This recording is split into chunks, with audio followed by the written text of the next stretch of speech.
napakalakas natin. Yan na. Pagka sa habulan, panalo tayo.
Ito na yata yung mga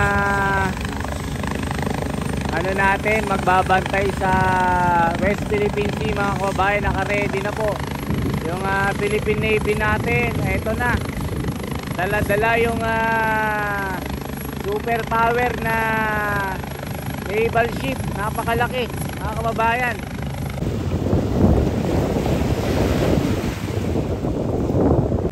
Pati chopper kasama na dito at napakaraming mga media dito mga kababayan. Ayan, mukhang palipad na po ito. Talagang ready na talaga tayo sa mga magaganap, lalong lalo na yung pagbabantay ng mga teritoryo natin. Ito na, napakalakas natin mga kababayan, no? Napakalaki, ang dami niyang kargang mga sundalo. Talagang heavy duty at napakalakas. Super power talaga tayo mga kababayan. Ayan na, palipad na yung Navy natin na mala G.I. Joe. Ang galing, ito na. Buti na lang naabutan natin ito. Ma-action pala dito. Ayan na yung piloto. Pinapaandar na yung chopper natin. Napakalakas. Ang dami ding mga media man din dyan. Ayan, binibidyohan siya. Mukhang bagong bago ito, pati ito. Ayan, naka-ready na. Mukhang pupunta na sa West Philippine Sea ito. Magbabantay doon. Dami ding mga media na nakasakay mga kababayan. Ito pala yung kanina na nandyan sa Manila Bay na paikot-ikot. Ayan na, palipad na siya mga kababayan. Mukhang ready na talaga tayo. Hindi na tayo pabubuli pa. Kasi nung naglagay ang China ng mga barrier doon sa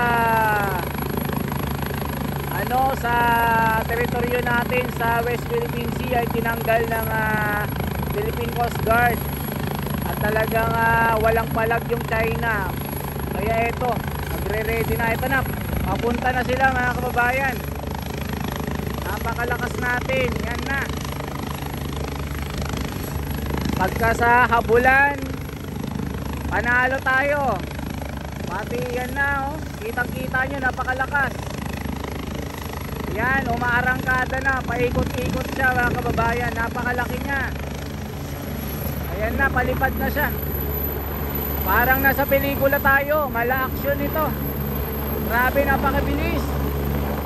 Ayan na, nagmaneuver na siya mga op. Ayan na, ang galing naman. Feeling ko ako yung piloto.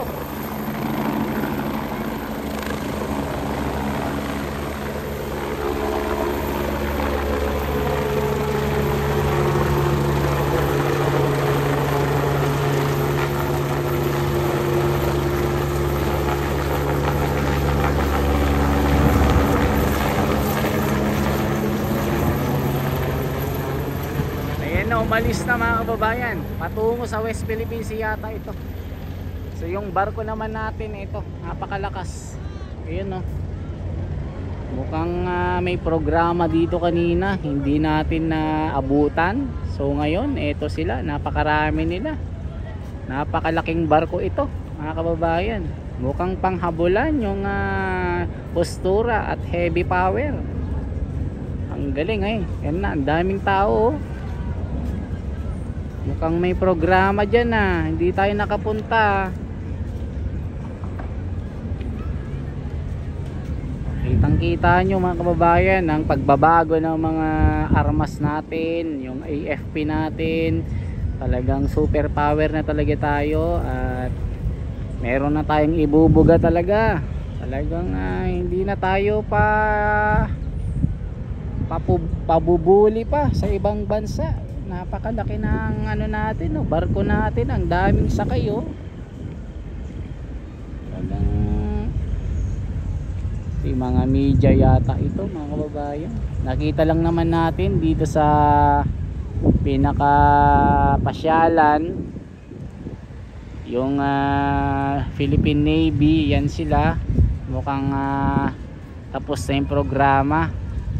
Mukhang kanina pa ito mga kababayan.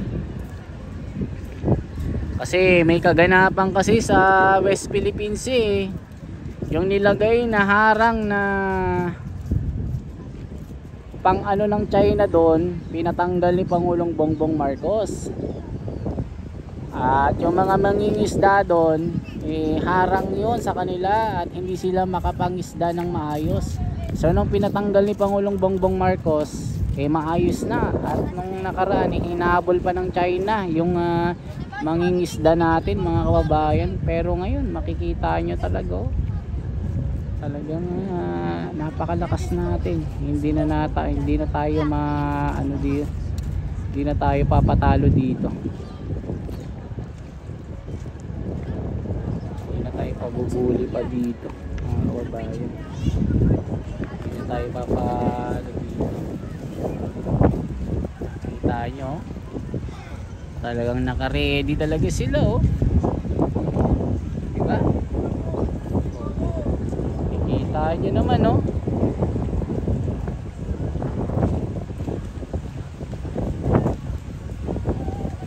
Yan ang yan ang AFP talaga. Talagang ready talaga tayo mga kababayan.